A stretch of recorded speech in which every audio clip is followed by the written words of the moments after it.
Merhabalar değerli izleyenler. Gül'ün Mutfak Aşkı YouTube kanalına hoş geldiniz. Bugün elma ve birkaç malzemeden hazırladığım güzel bir tarifi paylaşacağım sizlerle. Kaseye 1 çay bardağı toz şeker, 1 çay bardağı yoğurdu ekledim. Toz şeker ve yoğurdu çırpıyorum. Yoğurt içerisinde şeker eriyene dek çırpacağım. Hazırlamış olduğum tarif içerisinde yumurta yok, yağ yok. Çayınızın yanına zevkle yiyeceğiniz bir tarifi bugün sizlere sunacağım. Umuyorum ki hazırladığınızda beğeneceksiniz. Karışımın içerisine un ilave etmeye başladım. Kontrollü bir şekilde ekliyorum. Birden yoğunlaşıp katı bir kıvam almasın diye. Toplamda kullandığım un miktarı 2,5 su bardağı. Sürekli karıştırarak ekliyorum unu. Sizlere de tavsiyem karıştırarak ilave etmeniz. Her un kalitesine göre farklılık gösterebilir. Sürekli karıştırarak benim gibi eklerseniz güzel bir sonuç alırsınız hamurda. Un ilave etmeye devam ediyorum. İçerisine 1 tatlı kaşığı kabartma tozu ekledim. Hamuru toparlıyorum. Her zamanki gibi yine pratik bir tarifi sizlerle paylaşmak istedim. Evde bulunan malzemelerle çayın yanına yaptığım bir lezzet. Hem evdeki elmayı değerlendirdim, hem ortaya güzel bir lezzet çıktı. Hem çayın yanı boş kalmadı.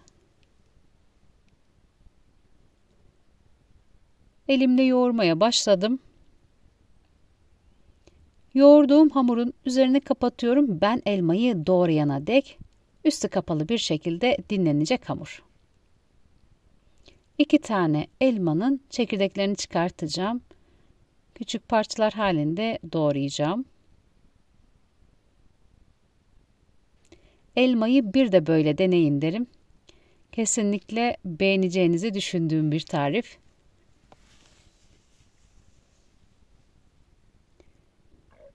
Elmanın çekirdeklerini çıkarttım. Küçük parçalar halinde doğruyorum.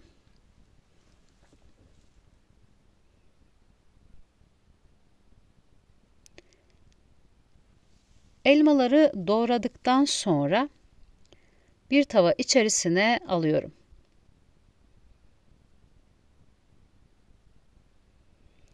Yarım kahve fincanı toz şeker ilave ediyorum. Dakikalarca pişirmeyeceğim. Biraz içerisindeki şeker erimesi yeterli. Sadece elma içerisindeki toz şekeri erittim. Hafif yumuşadı elma ve ocaktan alacağım elmayı. Önemli olan bu aşamada toz şekerin tamamen erimesi. Toz şekeri eritmeden direkt kullansaydım elmayı hem daha fazla sert olurdu hem de toz şeker içerisinde erimezdi. Yediğimizde tane tane kristal bir şekilde toz şeker ağzımıza gelirdi.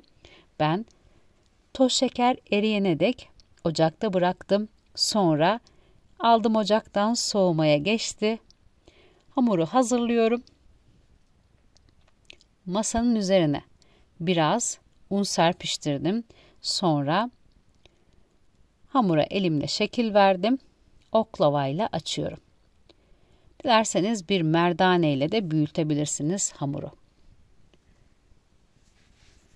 Hamuru çevirerek açmaya devam ediyorum. Kenar kısımları kalın olmasın diye.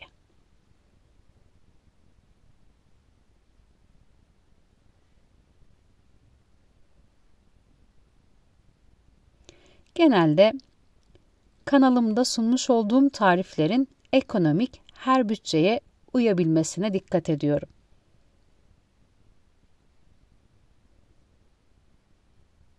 Malum her şey pahalı.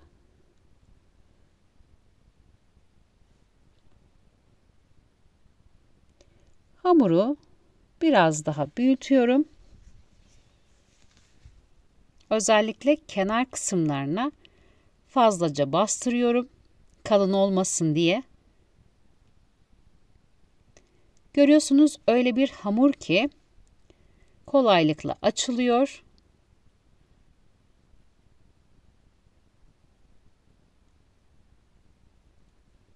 Masaya yapışmıyor. İçerisinde yağ olmadığı için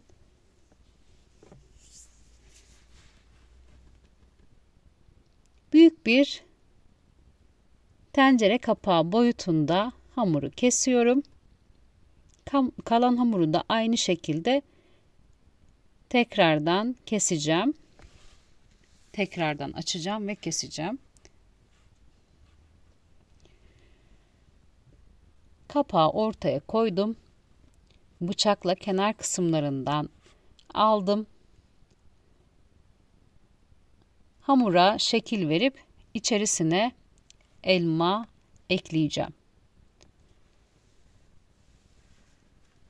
Elma içerisine dilerseniz tarçın, dilerseniz ceviz de ilave edebilirsiniz. Ben sade bir şekilde her bütçeyi düşünerek sadece elma ekledim. Malum elmanın bile fiyatı çok pahalı. Bazen tarif hazırlarken neler yapabilirim diye çok düşünüyorum. Özellikle ekonomik tarifler olmasına dikkat ettiğim için acaba ben bunu yapıyorum ama izleyenler yapabilir mi diye genellikle tüm düşüncem bu yönde. O yüzden içerisine ceviz ya da tarçın ilave etmedim. Belki her evde olmayabilir diye. Şekil verdiğim hamurları fırın tepsisine aldım. Fırın tepsisine bir yağlı kağıt sermiştim.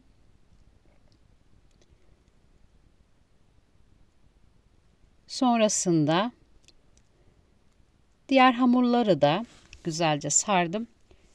150 dereceli fırında yaklaşık 35 dakika pişirdim. 35 dakika sonunda kızaran, içi bol elmalı güzel bir tart kıvamındaki tarifi servis tabağına alıp zevkle çayın yanında yedik. Sizler de hazırladığınızda garanti olan, içerisinde hemen hemen malzeme olmayan bu güzel lezzeti severek tüketeceğinizi düşünüyorum. Şimdiden hazırlayacaklara afiyet olsun. Kanalıma abone olmayı, beğeni yorum yapmayı unutmayın lütfen. Değerli yorumlarınızı videonun altına bekliyorum. Sizlerin görüşleri benim için çok önemli. Tarifin malzemelerini ne miktarda kullandığımı açıklama kısmında belirteceğim. Tarifin malzemelerine açıklama kısmından ulaşabilirsiniz. Kanalımda birbirinden pratik birçok tarif var.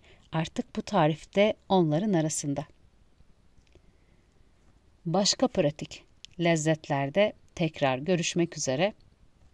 Herkese sevgiler sunuyorum.